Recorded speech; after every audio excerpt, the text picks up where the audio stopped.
안녕하세요. 네, 저 이병훈입니다. 제가 혀를 잘못 깨물어 갖고 좀 발음이 조금 좀 이상하더라도 양해해 주시기 바랍니다. 사실 이 자리에 처음에 초대를 받았을 때는 내가 여기 적합한 사람인가 생각을 했는데 와서 이렇게 얘기를 들어보니까 꽤나 적합한 사람 중에 하나구나 그런 생각을 했습니다. 몇 년 전에 학술대회에서 스토리텔링이라는 학문이 있다는 것을 처음 알았습니다. 가서 얘기를 현장에 들어보니까 이 스토리텔링이라는 것이 그냥 문화예술 분야가 아니라 상품, 산업, 사회 어떤 모든 전반에 걸쳐서 굉장히 중요하다는 사실. 똑같은 스케이트라도 아마 김연아 선수가 신었던 스케이트라면 그 값이 훨씬 더 부가가치가 높고 가치가 있을 것입니다. 그래서 스토리텔링이라는 것이 이 문화나 모든 상품에 엄청난 효과를 갖고 있다는 사실을 알았습니다. 저는 공공외교센터라는 걸 아마 물론 얼마 전에 처음 들었습니다. 그래서 공공외교센터는 무슨 공기업, 공공기관 그래서 이게 정부에서 하는 건가 이런 생각도 했었는데 그 후에 와서 듣고 또 오늘 와서 들으니까 제가 일하고 있는 일, 또 제가 만들었던 작품들이 이 공공예교하고 굉장히 밀접한 관계가 있구나, 중요한 축이 하나구나라는 생각을 하게 됐습니다. 저는 드라마를 만드는 사람입니다. 1970년도에 MBC에 PD로 입사해서 74년도부터 드라마를 만들기 시작해서 지금까지 만들고 있으니까 한 40년 동안 드라마를 만들었습니다. 아마 전 세계에서 제가 드라마를 제일 많이 만들었을 겁니다. 1000편 이상을 만들었으니까요. 그리고 전 세계에서 대한민국이 드라마를 가장 많이 만드는 나라이고 드라마를 가장 좋아하는 나라가 한국이기 때문에 한국에서 드라마를 가장 많이 만든 사람이면 아마 전 세계에서 드라마를 가장 많이 만든 감독이 아닐까 생각합니다. 그래서 제가 여기에서 말씀드릴 수 있는 건 그저 제가 과거에 알고 있던 민관외교, 지금 오늘 들으니까 공공외교의 한 축으로서 제 드라마와 관련된 또 제 드라마가 한류와 관련돼서 어떤 현상이 벌어졌는가를 저의 경험에 비추어서 전문적이지 않고 쉽게 말씀을 드리고자 합니다. 여러분도 알다시피 그 코리안 웨이브, 한류라는 것이 많이 이제 몇 년 전부터 많이 얘기가 오르내리고 또 굉장히 대중에게 회자되고 있는데, 원래 그 한국의 한류라는 말이 제가 알고 있기로는 아마 그것이 맞지 않을까 싶습니다. 1991년에 MBC에서 사랑이 뭐길래라는 드라마가 처음에 방송됐습니다. 그 드라마의 내용은 여러분 아시는 분은 아시겠지만은 김세윤, 윤여정이라는 굉장히 개방적인 현대 가정과 그다음에 이순재 씨, 김혜자 씨는 굉장히 권위주의적이고 또 고풍스러운 그리고 전통적인 가정에서 두 가정을 대비해서 윤여정 씨, 김세윤 씨의 딸 하이라와 김혜자 씨, 이순재 씨의 집 아들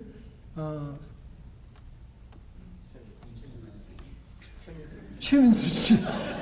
최민수 씨가 결혼해갖고 서로 연애를 하고 결혼해갖고 가정이 결합해서 벌어지는 에피소드적은 굉장히 홈 드라마였습니다. 당시 아마 지금까지도 마찬가지겠습니다만 현재까지 데이터로 나온 것으로서는 우리나라 드라마의 평균 시청률이 47.8%인가 아마 최고의 시청률을 기록한 드라마였습니다. 한국에서 최고의 드라마 시청률이라면 전 세계에서 최고입니다. 전 세계에서 시청률이 50%가 넘는 나라는 한국밖에 없습니다. 아마 60% 넘는 나라는 상상도 할 수 없고 우리나라 60%가 넘는 드라마가 8편이 있었습니다. 그 중에 첫사랑이라든가 또 사랑이 뭐길래라든가 또 제가 만들었던 허준이라든가 이런 것들이 대개 60%를 넘었던 드라마입니다. 그래서 91년에 우리나라에서 11월에 사랑의 목이라는 드라마가 방송이 됐는데 그로부터 한 3, 4년 전에 이것이 중국의 후난 TV에서 방송을 시작했어요. 그런데 이것이 중국의 40대, 50대 중장년층들에게 폭발적인 인기를 얻었습니다. 그 이유는 첫 번째는 한국의 그 당시에 90년대 초에 한국의 사회가 굉장히 화려하고 그리고 세련됐기 때문에 그 세련된 한국 사회에 대한 어떤 호응도, 또 하나는 한국에는 아직도 부인들은 남편한테 얻어맞고 사는구나라는 현상 때문에 중국 사람들이 굉장히 박수치면서 참 한국 참 한심한 나라다 하고선 이렇게 재밌어 했대요. 사실은 그 드라마를 보신 분들은 알겠지만 전원일기에 굉장히 현모양처였던 김희자 씨가 그 드라마에서는 굉장히 망가져갖고 허구한 이순재 씨가 주먹 휘두르며 도망다니는 그런 부인 역할을 했습니다. 실제보다 훨씬 그 시트콤 같은 드라마였기 때문에 과장돼서 드라마를 만들었는데 그것이 중국 사람들한테는 드라마적으로 굉장히 재미있을 뿐더러 그 남편이 여자를 껐으면 주먹 손 흔드는 게 너무도 우스꽝스럽고 재밌어갖고 중국 전역에서 굉장히 그게 화제가 됐습니다. 그래서 중국의 40, 50대의 시청자들이 그 드라마를 열광하면서 봤다고 합니다. 그 이후로 한 10여 년이 지나도록 한국의 상사 주재원들이나 한국 사람들이 중국에 가면은 여자를 보면은 저 여자는 아마 혹시 남편한테 맞지 않나, 또 남자들은 혹시 당신 집에 가서 마누라 때리지 않냐라고 장난스럽게 웃으면서 놀렸대요. 어쨌든 그 드라마가 95년도, 96년도에 중국의 전역에서 엄청난 인기를 얻었습니다.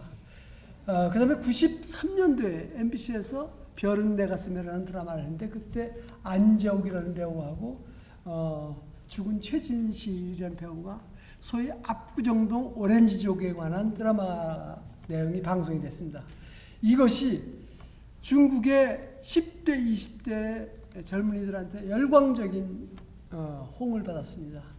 그래서 제가 2001년도에 상도라는 드라마 때문에 중국에 촬영을 갔는데 중국의 모든 음식점이나 모든 젊은이들이 안재욱을 아느냐, 이거 안재욱을 본 적이 있느냐. 그래서 안재욱은 우리 MBC 탤런트였구나, 같이 일도 했다. 그랬더니 너무너무 부러워하는 거예요. 저는 전혀 상관도 않고 저 사람이 안재욱과 같이 일을 하고 같이 생활을 하는 사람이구나 랄 정도로 안재욱 씨는 중국의 대스타였어요. 그게 벌써 방송이 된 지 한 4, 5년이 됐는데도 불구하고. 그래서 그 드라마를 꼭 그 드라마뿐만 아니겠죠. 물론 저 KBS 드라마나 SBS 드라마도 물론 많이 갔겠습니다만 촉발시킨 드라마가 2개 드라마로, 하나는 사랑이 뭐길래 중장년층, 하나는 별은 내 가슴에 10대, 20대. 그래서 중국의 한국 드라마의 붐이 일어나기 시작했습니다. 물론 그 이후로 다른 가요도 가고 영화도 가고 그랬습니다만, 그래서 1999년에 중국의 청년 잡지에 웨이보라는 잡지에 한류라는 말을, 코리안 웨이브라는 말을 중국 기자가 그 잡지에 처음 썼대요. 그래서 그때부터 한류라는 말이 중국에서부터 시작을 해서 전체적으로 아시아적으로 또 전 세계적으로 한류라는 말이 시작이 됐다고 그렇게 알고 있습니다.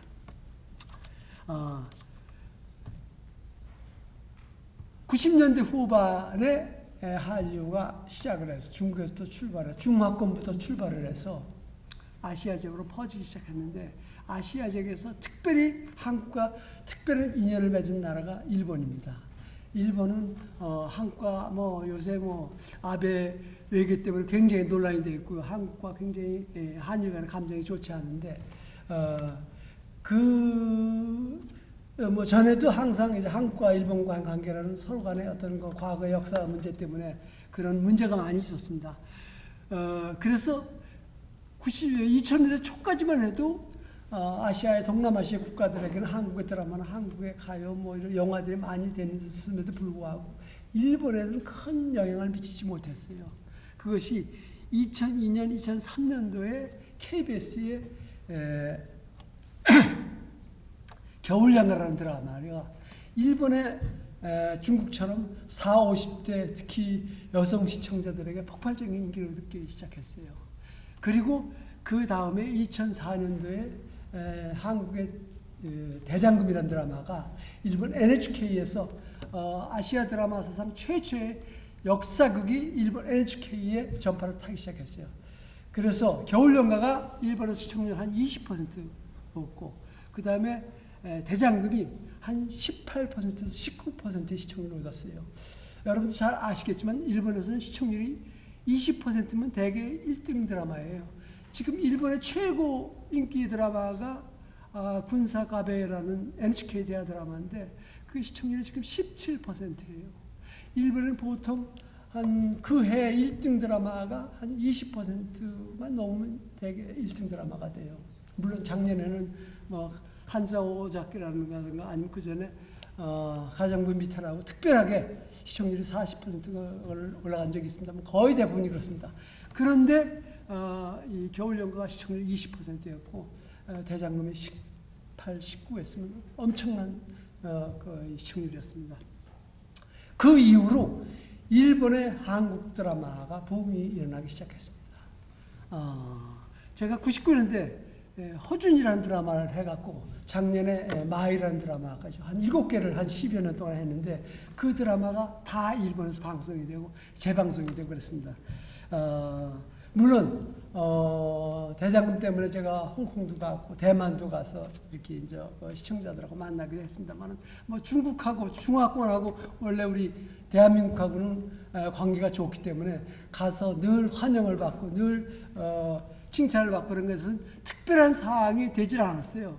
그런데 일본에서만은 좀 특별한 상황이 많이 발생했고 또 그동안에 한국 드라마들이 일본에 가서 별로 이렇게 관심을 못 얻었기 때문에 대장금 이후로 겨울연가 이후로 한국 드라마가 일본 사회에 그 미친 영향 또 일본의 한국에 대한 어떤 이 좋은 감정을 갖게 하는데 큰 영향을 미쳤기 때문에 그것과 관련돼서 제가 잠깐 제 드라마와 관련돼서 경험담을 말씀드리고자 합니다. 물론 한류는 2000년대 초반에 드라마를 중심으로 해서 전 세계로 퍼져나갔습니다. 우리 이 문화 예술 분야의 수출액이 30억 불이 좀 넘는데 그 중에 대부분이 게임 산업이고 소위 드라마나 영화나 직접적인 프로그램으로는 한 3억 불 정도라고 제가 알고 있는데 그 중에 90% 이상이 드라마 수출이에요. 그래서 옛날 같으면 상상도 수 없었던 것이 지금은 한국의 드라마, 한국의 영화가 엄청난 영향을 미치고 있습니다. 그것이 한동안 주춤하다가 K-팝과 싸이의 강남 스타일로 인해서 다시 한류가 2.0 시대에 도달했습니다. 앞으로 물론 이게 더 발전이 되었고 3.0 시대를 열어야 됩니다. 그 전에 제가 제 드라마와 특별히 관련이 있던 일본과 베트남과 관련된 얘기를 갖다가 에피소드를 말씀드리고자 합니다. 2004년에 가을부터 이 대장금이 일본 NHK에서 방송이 됐어요. 근데 2005년 우리나라는 일주일에 방송 드라마가 2개씩 방송하지만 일본에는 일주일에 한 번씩 방송이 돼요. 그래서 저희가 한 6개월 동안 방송한 거를 일본에 가게 되면 한 1년 한 2, 3개월에서 1년 6개월까지 방송이 됩니다. 2005년도 초에 일본 NHK에서 저한테 엽서를 보내왔어요. 그래서 이게 무슨 엽서인가 그랬더니 그냥 그 전에 전화로 대장금이 일본에서 굉장히 인기가 높은데 참 감독님이 대단하시다고 그런 얘기를 다 많이 들었어요. 근데 NHK에서 저한테 편지 엽서를 한 5장을 보내왔는데 그 중에 한 2개가 특별히 인상이 깊어갖고 그때 제가 두고두고 가슴에 남는 장면이었습니다. 그래서 그 전까지는 내가 민간 외교를 한다라는 생각을 전혀 못했어요. 지금 이제 공공외교지만은. 근데 그 엽서를 보고서 내가 그래도 뭔가를 좀 하고 있구나라는 생각을 했어요. 그 엽서의 내용을 소개하면은 하나는 고등학교 한 3학년 학생이 보낸 편지고 하나는 30대 초반에 주부가 보낸 편지예요. 내용은 비슷합니다. 대장금이라는 드라마를 보고 한국에 500년 전에 그렇게 아름다운 문화, 아름다운 음식, 아름다운 건축, 아름다운 의상, 그런 문화의 또 예절, 또 임금과 신하 간의 그 아름다운, 거기에 이제 우리 이모라는 중종하고 대장군과의 사랑 얘기가 나오죠. 그래서 이모 중종 임금이 그 이 민정어를 위해서 자기 장금이를 보내는, 사랑하는 여인을 보내는 장면. 그래서 그 임금이 자기의 사랑을 신하한테 양보를 하는 장면. 그리고 임금과 신하의 그 아름다운 군신관계. 그리고 이 음식이 아름다운 여러 가지 다양한 음식과 수락 간의 그 의상과 궁중의 예의, 또 민간 간의 어떤 그 상호 예절, 이런 것들이 한국의 그 500년 전통 문화가 너무 감동을 많이 받았다 이거예요. 그렇게 아름다운 문화를 가진 나라를 자기가 나중에 보니까 역사 시간에 배운 바로는 2번이나 침략을 해갖고 많이 괴롭혔다는 얘기를 하는데, 자기가 그게 얼마나 이 아름답고 문화가 훌륭한 나라를 자기가 무력으로 침략해서 괴롭혔다는 사실, 그거에 대해서 굉장히 큰 죄책감을 느끼고 한국에 대해서 정말 큰 잘못을 저질렀다는 것을 자기가 이 드라마를 통해서 절실하게 느꼈다 이거예요. 그 전까지는 몰랐는데. 그래서 이런 아름다운 문화에 많은 것을 배우고 자기가 한국어를 갖다가 공부하기 시작했다고 이렇게 엽서에 적었어요. 그걸 어디다가 보냈냐 하면 NHK 편성국에다 보낸 거예요. NHK 편성 담당자들이 저한테 저 기분 좋으라고 저한테 엽서를 갖다가 이렇게 보낸 겁니다. 그걸 보고 내가 그냥 드라마를 만들었는데 내가 할 때는 그냥 대장금 할 때는 의상이 이쁘게 하기 위해서 만들었고, 음식이 궁중음식연구원에다가 이 텔레비전 프로그램이니까 음식의 색깔 중심으로 많이 이쁜 색깔을 띌 수 있는 그런 음식 위주로 화면에 만들어 달라고 요청을 한 거. 또 의상 디자인하고 한국의 이 생각시들이나 나인들이나 이 궁중 의녀들의 복식을 아주 아름답게 한번 표현해보자라고 그나름대로 조금은 노력을 했던 것이, 그것이 이게 외국 사람들한테는 이게 한국의 문화가 이렇게 아름답다는 걸 보여지는구나. 그러면 내가 민간 외교를 그래서 좀 했네라는 생각을 했어요. 오늘로 따지면 공공 외교의 이익을 담당한 편이 되겠습니다. 그리고 제가 2012년 재작년에 1월에 일본의 2011년에 허준이라는 드라마가 TV 아사히에서 방송을 했어요. 한 1년 동안 방송을 했는데 그게 성과가 꽤 좋아갖고 2012년에 끝나고 난 다음에 팬 사인회를 해달라고 요청이 많아갖고 일본에서 1월 초에 TV 아사히에서 팬 사인을 했어요. 그래서 저를 보고 이제 꼭 와달라고 그래서 시부야 공회당에 저하고 주인공인 정광래 씨, 황수정 씨, 이면식 씨 넷이 갔어요. 시부야 공회당에 1,500명, 거의 한 1,200명 좌석인데 1,500명이 왔어요. 넘쳐가고 일본 전역에서. 근데 거기 참가비가 일본 돈으로 한 9,000원인가 그래요. 우리 돈은 굉장히 비싸요. 그 당시에 또 굉장히 일본하고 환율이 높아갖고 우리 돈으로 한 3, 4만 원 이상 될 때예요. 그래서 그 돈을 내고 도대체 이 팬사인회를 왜 오나 그런 생각을 들고 왔는데 그 시부야 공회당 한 100년 된 그 공회당이 꽉 찼어요.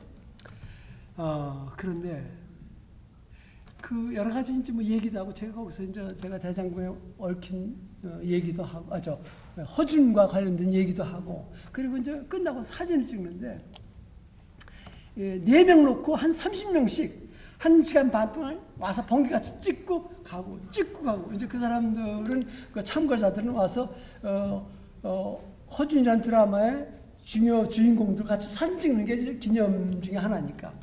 그런데 제가 그때 놀란 거는 그 1,500명 중에서 한 4분의 3이 여자예요. 근데 허준이라는 드라마는 젊은 애들이 보는 드라마가 아니라 그 중에 한 3분의 2가 대개 40, 50대였어요. 근데 4분의 3의 여자인데 그 여자 중에 전체 한 1,500명 중에 한 10% 정도, 한 10 조금 넘을까? 한복을 입었을 정도요. 그리고 거기서 와서 사진을 찍을 때 저는 이제 뭐 일본 그래도 뭐 아이고 반갑습니다 저러는데 어설픈 일본어로 얘기하는데 상수면 전부 한국어예요. 아유 안녕하세요. 아유 반갑습니다 감독님. 뭐 아이고 뭐 정광렬 씨 하고 전부 한국어예요. 거기 나온 모든 사람이. 그래서 1시간 반 동안 그 사진 찍으면서 전부 우리는 한국말로만 얘기를 했어요. 그 사람도 한국말이고. 그리고 거기 나오는 특히 남자도 한복을 입은 사람이 많습니다만 여자들은 한 10% 15% 전부 한복 입고 왔어요. 그래서 이게 내가 그래도 큰일을 하고 있구나 라는 생각을 했어요. 끝으로 에피소드 마지막에 2010년 8월에 2010년 3월부터 동이라는 드라마가 방송이 됐어요. 동이는 아마 꽤 많이 전 세계에 방송이 됐습니다. 지금 작년 말로 대장금이 전 세계 91개국에서 방송이 됐는데 어떻게 운이 좋아서 제가 하는 드라마들이 대개 한 20여 개국이 다 지금도 다 방송이 됐어요. 동이라는 드라마는 한 35, 6개국에서 방송이 됐어요. 근데 이게 2010년에 8월에 제가 동이를 촬영하고 있는데 그때 베트남 중견 간부 PD들이 한국 텔레비전 제작에 견학을 왔어요. 그래서 내일 모레 베트남 PD들이 중요 방송 PD들이 한 30명이 용인에 있는 동이 세트장 촬영장을 방문한다고 그랬으니까 그렇게 알고 혹시 가능하면 사진이라도 한번 찍어 주십사라고 이 방송국에서 연락이 왔어요. 그래서 그렇겠구나 생각했는데 내일 오기 바로 전날 뉴스에 뭐가 났냐면 한국의 신랑이 베트남 19살 신부를 때려 죽였어요. 그래갖고 굉장히 사회적으로 충격했어요. 그래서 저는 그 뉴스를 듣고 내일 베트남 중요 방송에 PD 30명이 오는데 이거 이 낯을 두고 어떻게 보나 창피하고 부끄럽고 참 죄송스럽고 그래서 뭐 특별한 건 아니지만 참 그 죄를 사죄하는 의미에서 아침에 촬영장에 딱 시작할 때 배우들 스태프들 다 집합을 시켰어요. 여러분들 봤지? 뉴스에 혹시 본 사람 있으면 어제 저녁에 이 한국 어느 무식한 자기 아내를 갖다가 때려 죽이는 이런 버리지를 벌어졌고 베트남 사회에서 문제가 된 거예요. 굉장히 시끄럽게. 오늘 그 베트남의 방송에 마지막 오피니언 리더리라고 말할 수 있는 방송사의 간부들이 한 30명이 온다. 그러니까 여러분들은 애인 맞이하듯이 아버지 부모 맞이하듯이 형제자매 맞이하듯이 오늘은 특별하게 최선을 다해서 환대를 하고 그 사람들하고 최선을 다해서 기념 촬영을 해달라. 만일에 그거 안 하는 사람이 있으면 내가 절대 이름 적어갖고 앞으로 내가 보복을 가하겠다고 약간 장난스럽게 공갈도 치고 그렇게 얘기를 했어요. 점심을 먹고 이 사람들이 왔어요. 근데 좀 지나쳐서 제가 이 한효주 씨라든가 거기 지진 씨라든가 거기 그 박하선 모든 그 배우들은 전부 시즌부터 그랬어요. 그랬더니 그 촬영장에 왔을 때 우리가 잠깐 촬영하는 걸 보여주고 딱 스톱하고 전부 박수부터 시작해갖고선 하여튼 극진한 환대를 했어요. 그리고 전부 사진을 찍는데 전부 껴안고 사진을 찍었어요. 그러니까 이 베트남 PD들이 30명들이 완전히 황홀해서 감동을 해갖고 이게 도대체 사진 포토타임을 한 3, 40분 잡았는데 아마 찍고 싶은 대로 찍었어요. 우리 촬영이 지장이 있어도 상관없으니까 마음대로 와서 환대를 하라고 해갖고 돌아가갖고 너무 한국에서 환대를 받아갖고 편지가 엄청나게 왔대요. MBC 아카데미로. 그 다음에도 똑같이 MBC 촬영장을 현장 갖다 방문하겠다. 한국에 가서 너무 환대를 받고 그 사람들 아무도 전날 이 한국 신랑한테 맞아 죽은 얘기를 아무도 안 하더라고요. 참 당연하다. 그 얘기하면 어떡할까 하고 굉장히 마음을 졸였는데 그래서 제가 이 드라마를 하면서 이게 이 한국과 이렇게 관련이 한국의 문화, 한국의 방송 프로그램 이런 것들로 인해서 한국에서 이렇게 달라졌구나. 제가 80년대 한국의 드라마 연출할 때 일본의 NHK나 외국에 가서 이렇게 쭉 공부를 했어요. 노트 들고 가서 메모를 해요. 제가 기억이 나는 게 NHK 대하드라마에 가서 대하드라마에 가서 이 메모라고 그랬는데 제가 2007년도에 일본에 가서 일본 이 드라마 책임자가 저한테 일본 피디한테 강의를 좀 해달라고 그래서 제가 같이 얘기를 하면서 격세지감을 느꼈어요. 제가 30년 전에 내가 와서 공부하고 배웠던 게 지금은 내가 이 사람들한테 내가 드라마에 대해서 얘기를 하고 가르치는구나. 격세지감을 느꼈어요. 그래서 한국의 문화, 한국의 이 역사, 모든 것이 이 한류와 더불어서 엄청나게 전 세계로 퍼지고 있구나. 얼마 전에 제가 루마니아에 제가 페이스북을 별로 안 하는데 왜냐하면 그 뭐 영어로 이거 쓴다는 것도 영작한다는 게 보통 일이 아니고 근데 제가 이산이라는 드라마 끝나고 미국에서 그 서저드라는 사람이 저한테 이 이산에 관해서 분석을 해갖고서는 영어로 그 써왔어요. 그 이 페이스북 저 편지를 써왔는데 MBC에서 저한테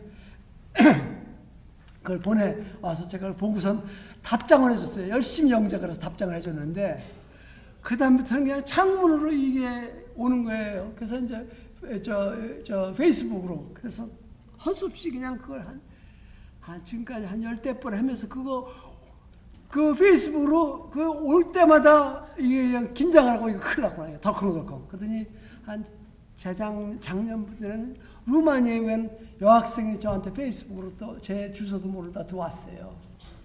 그래갖고서 두 군데서 이거 오니까 이게 완전히 그냥 영작에 이게 완전히 노이로제 걸려갖고서는 그 다음에 일본에서 영어로 누가 오는 거는 그냥 한글로 써서 줬어요.